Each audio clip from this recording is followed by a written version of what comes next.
Hello to all of you who are listening to this lecture. It's an attempt to explain and to analyze a phenomenon called Holocaust distortion. So let me just begin. I mean, this is very appropriate actually these days in the period around the time of Holocaust Memorial Day, because this is one of the, I would say, most serious problems that educators and historians are facing when dealing with the history of the Shoah.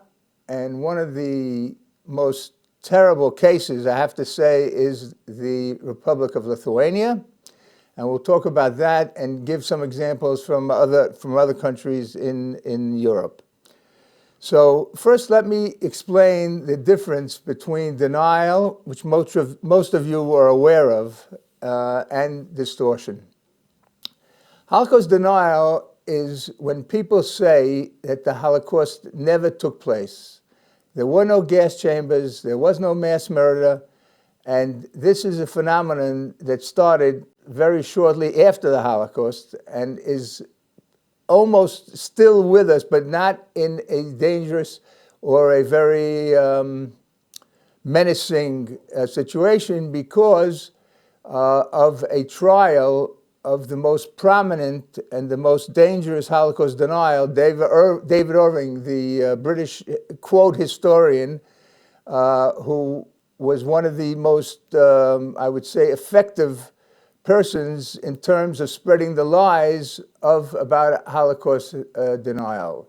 He sued Deborah Lipston in London because of a book that she published about Holocaust denial, naming him as one of the people who are spreading these lies. The trial took place in Old Bailey in London, and a wonderful team of British lawyers, all non-Jews, by the way, found a way to actually tear David Irving's arguments to pieces. And he lost his case. He lost a tremendous amount of money, and it basically has neutralized him and put him out of action. So, but distortion is something else. This is not, we're not talking about countries or people who deny that the Shoah took place. They acknowledge that the Shoah happened. The question is, how did it happen? And we're talking primarily, well, in this case in Lithuania is a key subject, but all over, in all the countries in Eastern Europe which made the transition from communism to democracy or quasi-democracy, they all, and in all of them, there were many local people who participated in the crimes against of the Holocaust, and these countries are not ready to accept any responsibility for the crimes of their nationals. And as I said before, one of the most dangerous, one of the worst countries, I would say, is Lithuania. And in order to explain this, of course, we have to go to the history of the Shoah in Lithuania. So Lithuania had a population of 220,000 Jews living in the country before the Holocaust. And during the Holocaust, Lithuania, the number of Jews murdered was the highest of any country in Europe, with the exception of Estonia, but Estonia only had 3,500 Jews during the Nazi occupation, and Lithuania had 220,000 Jews under the Nazi occupation, of whom only 8,000 survived. So, and we know that, ironically, there were a relatively few Germans in Lithuania during the course of the Holocaust, and it was the Lithuanians who were the ones who were the majority, the large majority of the perpetrators under German organization and under German occupation. But without those people, the situation would have been very different. Now, once Lithuania became independent in 1990, it was obvious that they would have to deal with the issue of the Holocaust. And one of the problems was that they had just obtained independence and were afraid, being a small country, a country with an air force of 4 planes, which was very afraid of how they would be able to defend themselves should Russia, the former Soviet Union, decide to invade Lithuania and try and regain Lithuania and make it again part of under Russian occupation. And one of the things that came up was that obviously the best way to protect themselves would be to try and join the European Union and, of course, NATO. Now, they had the feeling that the Jewish community of the United States and Israel had a lot of influence in those two bodies, and how can they deny or overlook the Shoah and the terrible results of the Shoah if they want to join these bodies? So in any event, they basically designed a new or a false narrative which gave which lay all the responsibility for the crimes of the Shoah, which they did not deny. They said the Shoah was a terrible tragedy, but it was the Germans and not Lithuanians. On the contrary, Lithuanians, they said, did everything they could to help the Jewish people. So, to give you an example, it's important to go back to Soviet times and say a few words about the issue of commemoration of the crimes of the Nazis during World War II. In the Soviet Union, there were many sites of mass murder. In Ponar, for example, in Lithuania, where 70,000 Jews were killed. In Rumbula and Riga, in Latvia, where 30,000 Jews were killed. In Mali Trustinets in Minsk, where over 100,000 Jews were killed, and it's the same aim all over. And what's interesting is that almost all these monuments that the Soviets allowed the people to build or built themselves had the same caption. What was written on those monuments? To the victims of fascism. That's all. Who are the victims? Not a single word. Who are the perpetrators? Not a single word.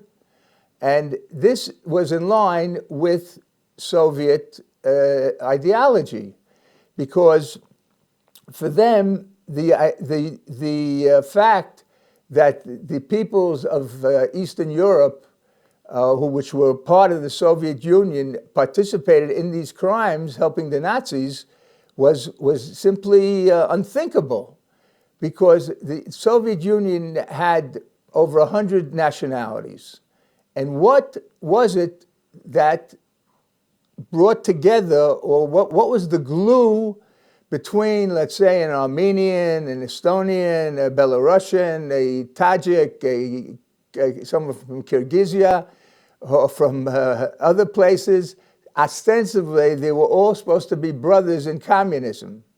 So how is it possible that in Babi Yar, the notorious murder of September 29th, 30th, 1941, how could Ukrainian communists murder Jewish communists in Ukraine, Ukrainian Jewish communists? So in any event, that's the way it was until these countries made the transition from communism to democracy.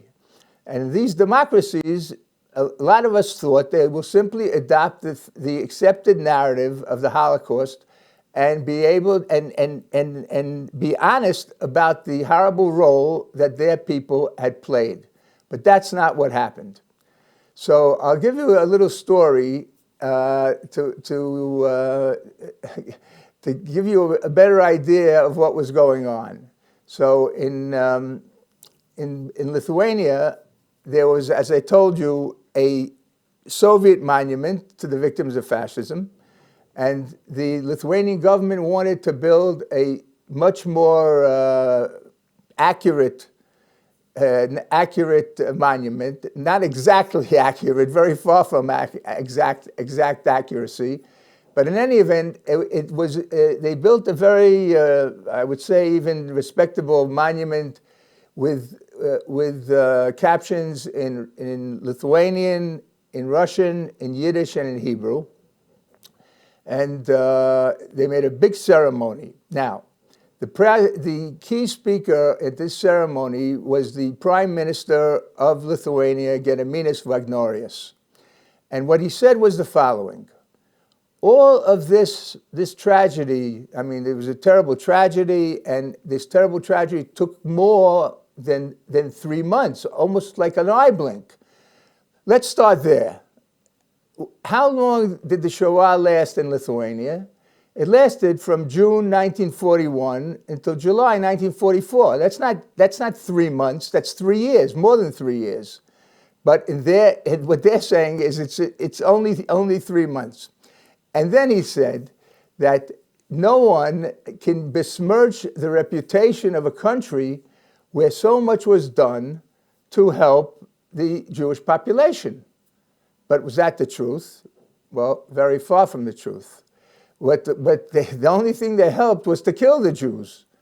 And we know today that the figure of Jews who were killed in Lithuania was 96.4% of the 220,000 Jews who lived in Lithuania were murdered. And 90% of them were murdered by their neighbors, by their fellow Lithuanians. So, in other words, this is a total cover-up, and it's a gross lie, and it's one of the ways in which the Lithuanians distort the Holocaust. They didn't say there was no Holocaust.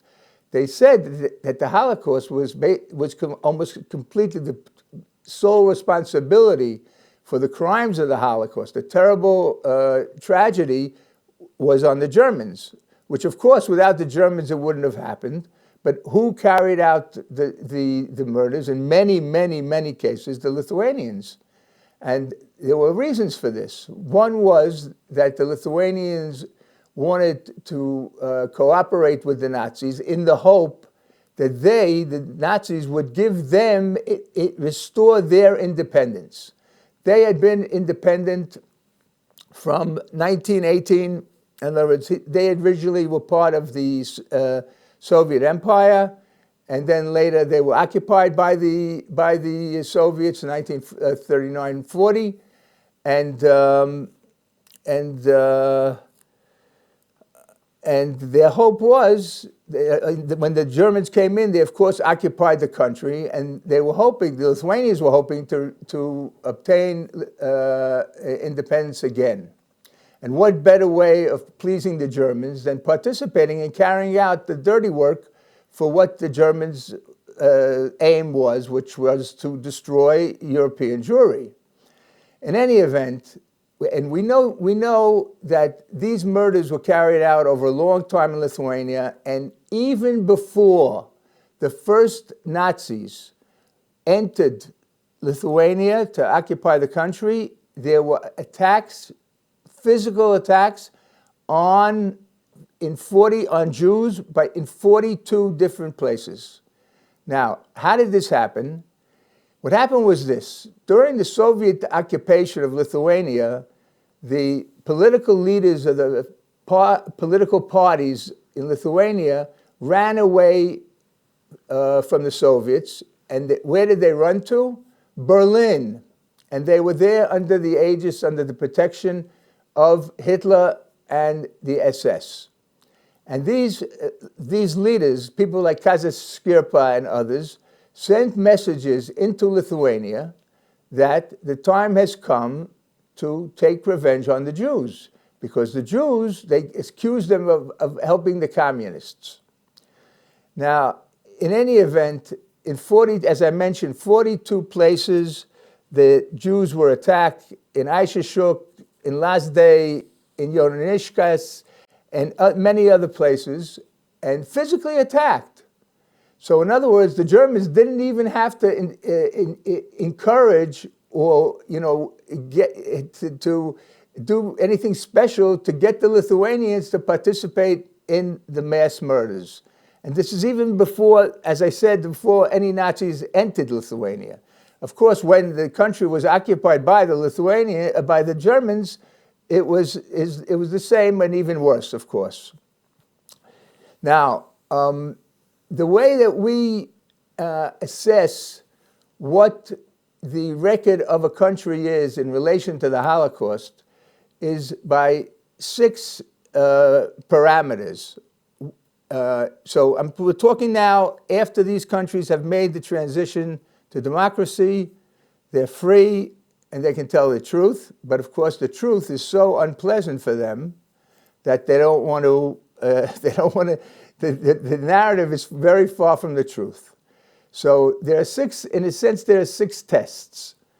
Test number 1 is: does the country apologize to the Jewish community, to the Lithuanian Jews and the Jews of the world, for the role that their people played in the mass murders? That's one thing.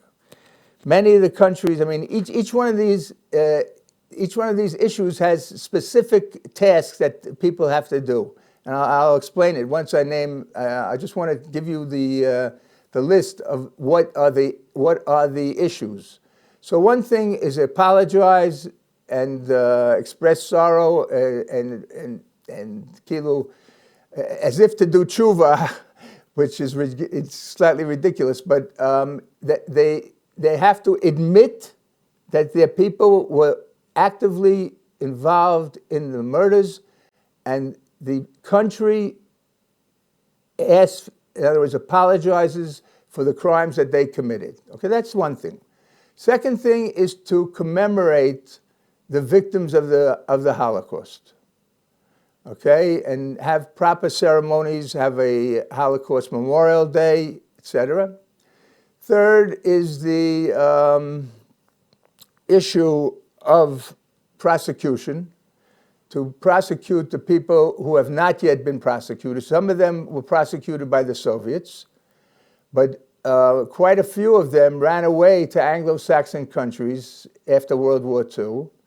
And the question was, will the Lithuanian state try and bring them back to Lithuania, extradite them, and punish them for the crimes and the very, very serious crimes that they had committed?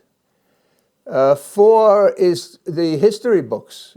They have to change the history books, because the history books never pointed to the guilt of Lithuanians in any of the murders and horrors, tragedy that took place for the Jewish people in Lithuania.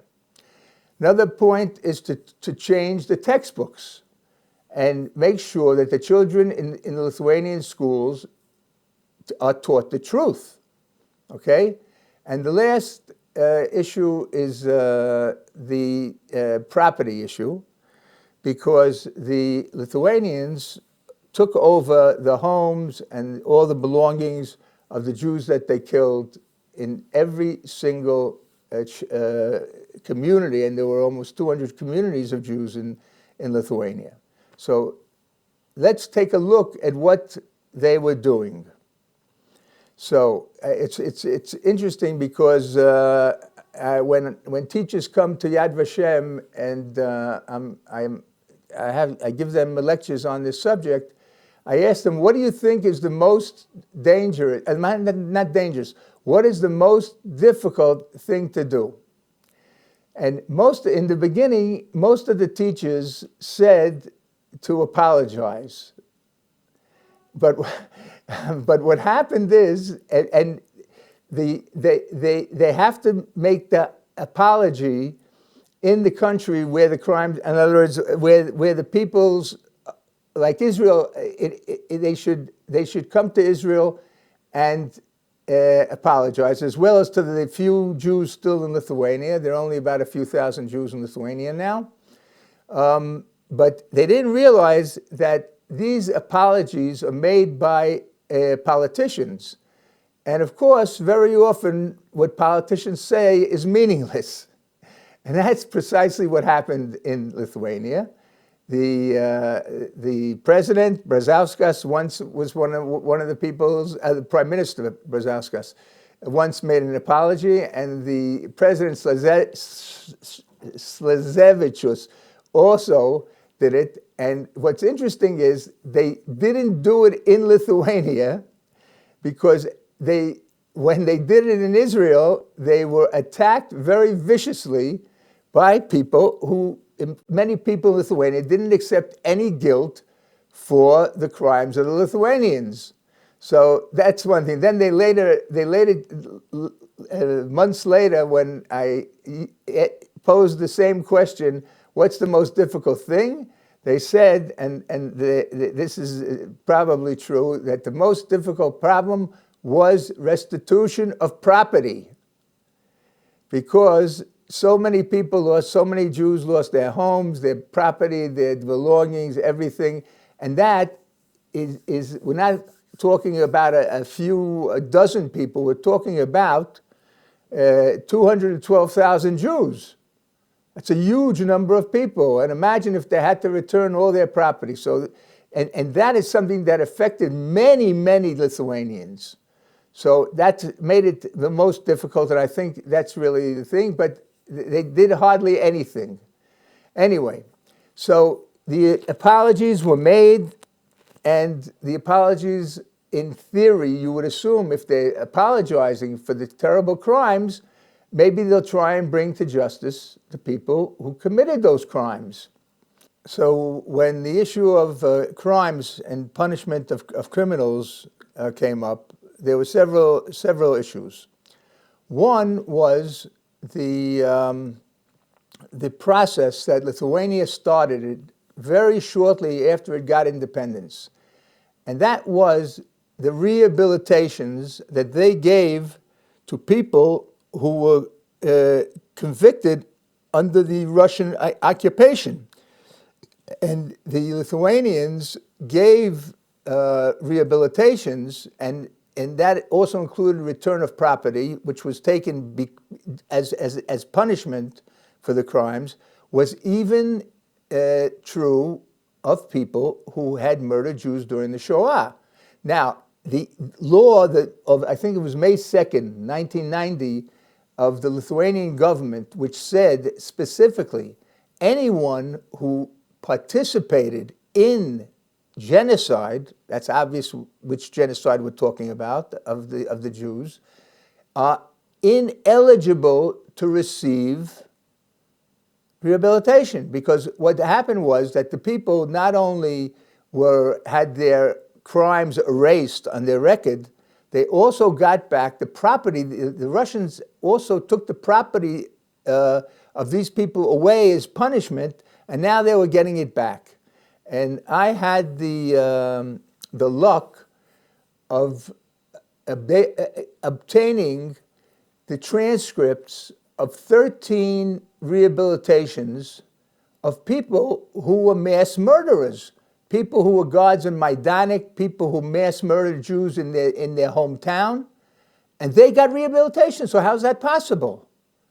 So we protested to the Lithuanian government, and the Lithuanian government said, okay, let's have a joint Israeli-Lithuanian committee that will deal with this issue. And I went to Lithuania with Professor Dov Levine and Dan Meridor, a government minister, and we negotiated with the Lithuanians, and they agreed that in any case in which someone had been convicted for murders, they would send us the names, and we would check whether or not they were people who had participated in the mass murder of Jews. Well, the truth was they didn't send us a single name. And I was given the transcripts of already before that 13 people who had been heavily involved and actively involved in the mass murder of Jews, and they had been rehabilitated. So as far as rehabilitation goes, they lied through their teeth. Didn't send a single case to Israel, so there was nobody we could check. And we went to Lithuania, a different delegation of Yosef Melamed and Segelson, the mayor of Ramla, and we went through the went to the archives and found some, and we were able to take a look at some of the cases, and we gave the cases to the Lithuanians, and of course they didn't repeal, they didn't take away the rehabilitation.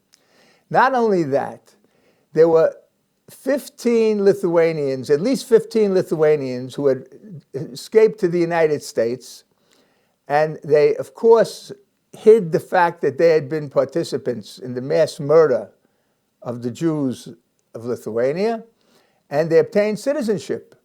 And some of them were people who were very, very prominent Nazi collaborators and participants in the murders. And I'll give you two examples.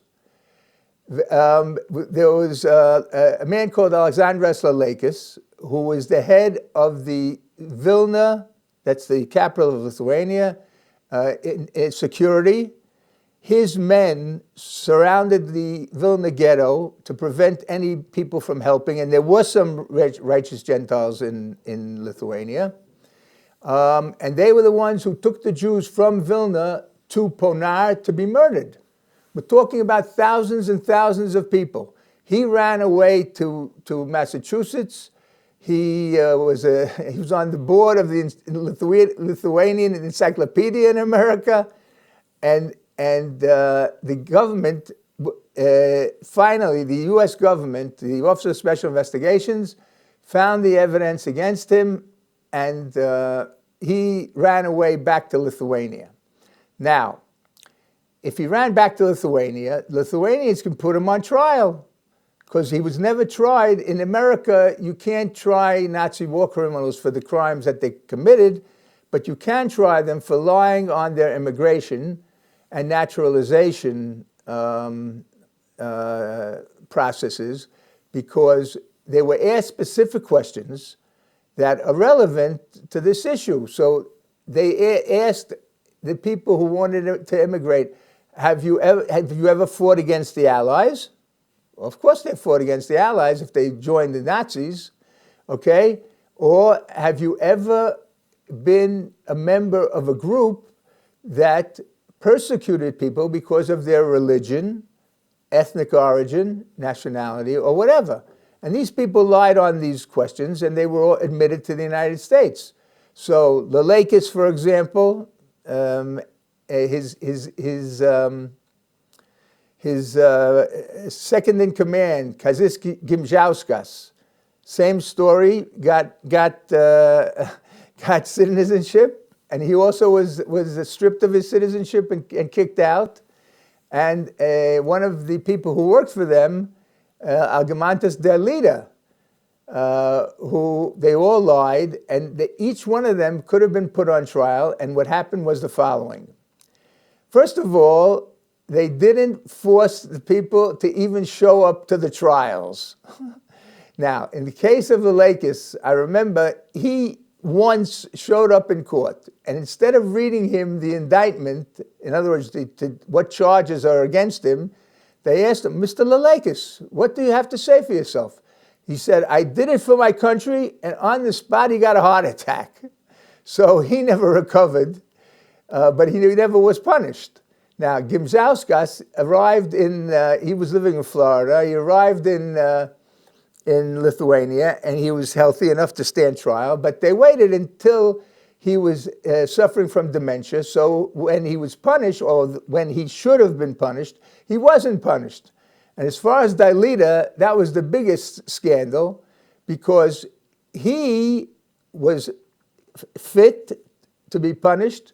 But the judges decided they had convicted him and sentenced him to 5 years in prison, but they said he wasn't a threat to the society, so they didn't apply the punishment because his wife was sick, not him. So in other words, the Lithuanians never punished a single Lithuanian for the crimes that were committed, the most horrific mass murders that you could imagine. So in that sense, you see that they are not they're not taking any responsibility, and this is so glaring.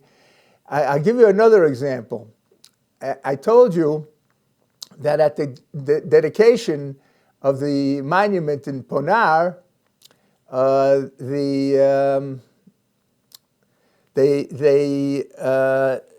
in other words, Gediminas Vagnoras, the prime minister, basically, overlooked the participation of his people in, the collaborators in the mass murder. But 30 years later, the monuments in Ponar were vandalized, and people painted the letters V and Z on the monuments. Now, why was that done? Who paints the letters V and Z on their tanks and in their motor vehicles in the army? The Russians. So in a sense, it was trying to say that the Jews, they are not supporting Ukraine, whom Lithuania supports very, very strongly, because they're afraid that if Russia will take over Ukraine, the next country they'll take over is Lithuania. So the prime minister this time, Ingrida Simonaita, wrote in a press release, the chapter of Ponar is a very tragic chapter in Lithuanian history. It's completely true. Then she said, the following sentence was, Nazis and others killed the Jews. Really? Who are those others? Wow, maybe they're Martians who came in spaceships and killed the Jews, and then they went back to Mars. That's why we can't put them in jail. In other words, 32 years after getting independence, Lithuania cannot accept one iota of responsibility for the Shoah. That's why they distort the history. That's the distortion. The absolute lack of taking responsibility. Now, one of the things that the Lithuanian government and the governments of the other countries which made the transition from communism to democracy is they have this false sort of look at history by saying that communism was genocide, which it wasn't, because it wasn't directed against a specific people. It was against specific, let's say, professions and things like that. But there was never any intention by the Soviets to totally destroy, in other words, commit genocide against any people. Okay, but of course, why is that important for the Lithuanians and the Latvians and the Estonians and the Romanians and the Hungarians and Croatians and others? Because if communism was indeed a case of genocide, whoa, 1 second, there were Jews who were communists. There were Jews who worked for the KGB, not many, and not out of any loyalty to the Jewish people or to their Jewishness. And that way, okay, so that justifies why we killed them. Now, this is absolutely a way to cop out. It's a total cop out of responsibility for the crimes of the Shoah, and they not only use this, but they created a day, a memorial day, to commemorate the Molotov-Ribbentrop Pact. In other words, in August of 1939, the Nazis and the Soviets made a pact to in other words, to split Poland in half.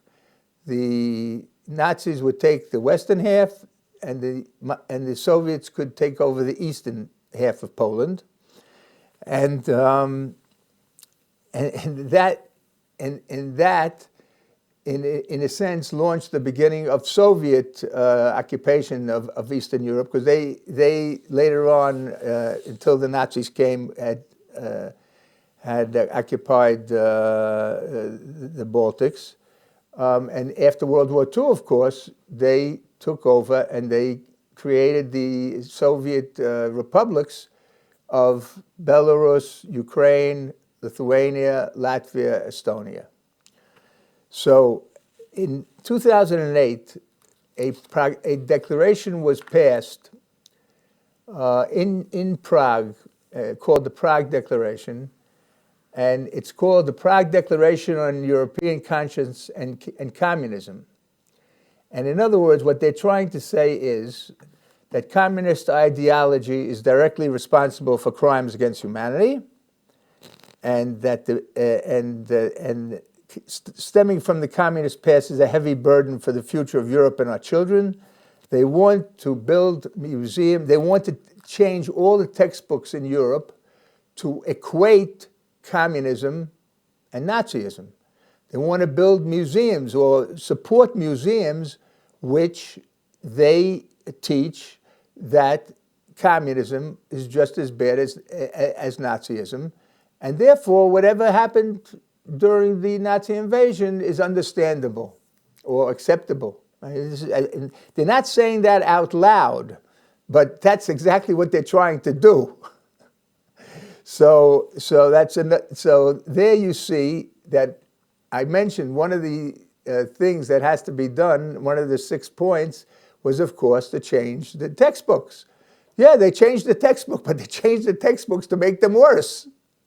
And basically to blame the Jews for communism, and therefore justify or try to justify the horrendous crimes that they committed. Now, part of the problem is, I have to say, and I say this with a great amount of shame, is that Israel, until a year and a half ago, official Israel, never protested to these countries. Now, this is, in other words, what's going on in Lithuania is probably the worst because they killed the most Jews proportionately. But it's the same thing in Latvia, same thing in Estonia, the same thing in Ukraine. I'll give you another point. Who are the heroes of these people? So the heroes in Lithuania are people who fought against the Soviets. Now, but what do you do if these people, before fighting against the Soviets, against communism after World War II, were Nazi collaborators? So there's a person named Jonas Noreika, who was the liaison with the Nazis in northwest Lithuania, in places like Žagar and Tels and other places. And he was the one, he was a notorious anti-Semite. And he, even in the 30s, wrote a book calling for a boycott of all Jewish businesses. In any event, so he became a national hero, and they had monuments of him, and schools were named for him. And then it's interesting because his wife and daughter had escaped to America, and they lived in Chicago. And Chicago is a very large center of Lithuanian emigres in the United States. It's the largest Lithuanian city outside of Lithuania. In any event, so his wife was supposed to write his biography, and she passed away early, and so her daughter wanted to write the biography, and then she passed away, and it turns out that the granddaughter was a journalist. studied journalism, and she had writing ability, and she began to do the research, and she was convinced that her grandfather was, I mean, one of the greatest Lithuanians. When they brought his remains, when his remains were buried in Lithuania in the cathedral, all the top politicians came to express their respects, and they treated them like royalty. And then all of a sudden, she started learning other things about what her grandfather did, and she realized that he was a Nazi collaborator. And she wrote a book about it, and it was a scandal, an amazing scandal. So, this is what's been done in Lithuania. Lithuania is like the locomotive that pulls all the other countries after them. Every time they pass some sort of something that would suggest that communism is genocide, that the Jews responsible for the genocide of the Lithuanians, etc. Next thing you know, in Latvia they were doing the same, in Estonia they were doing the same, and Ukraine is absolutely terrible. They're heroes. Putin called them a Nazi country. Now, that's not true. They're not a Nazi country, but there is adulation of heroes who were Nazi collaborators. Stefan Bandera, whose men murdered thousands of Jews in Lviv and in Tarnopol. Shushkevich, who also murdered thousands of Jews. And to this day, they're heroes. But that doesn't justify the Russian invasion of Ukraine. But we have to remember that. And even there are units in the Ukrainian army, like the Azov regiment, which have, look up to the Nazis. So that's their heroes.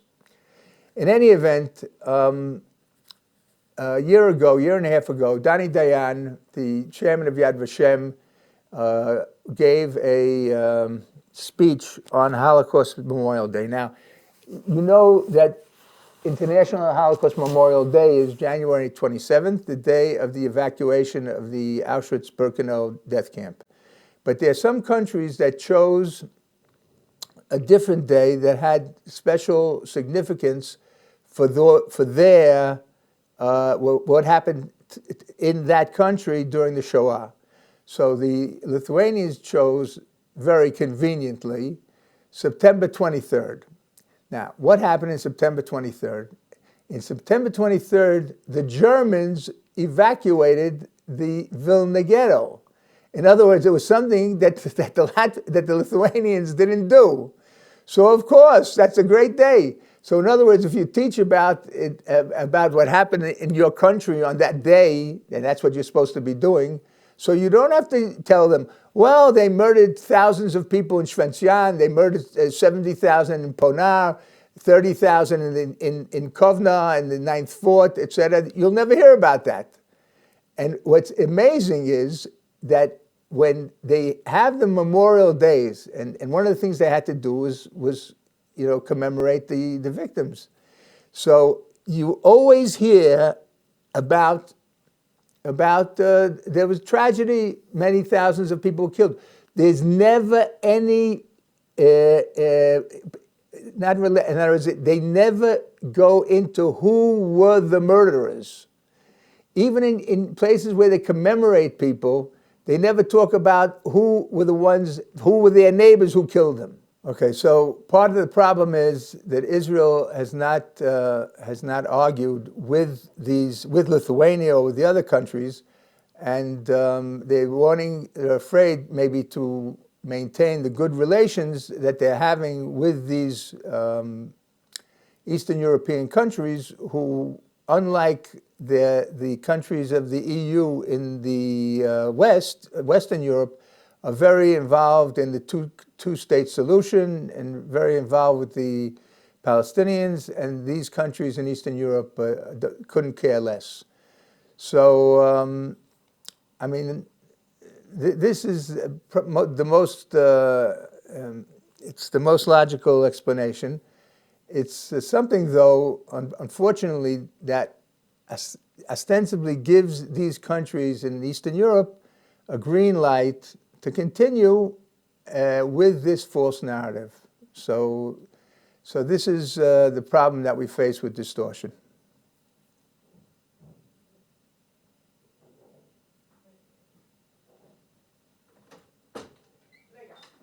We need to. What? We have to clarify. I think that it's an ending. So. Oh, so. Take one sentence back. Say this is a problem that we as a country face in distortion. And thank you for listening. We hope to maybe just try. Okay. Maybe take one sentence back. Okay.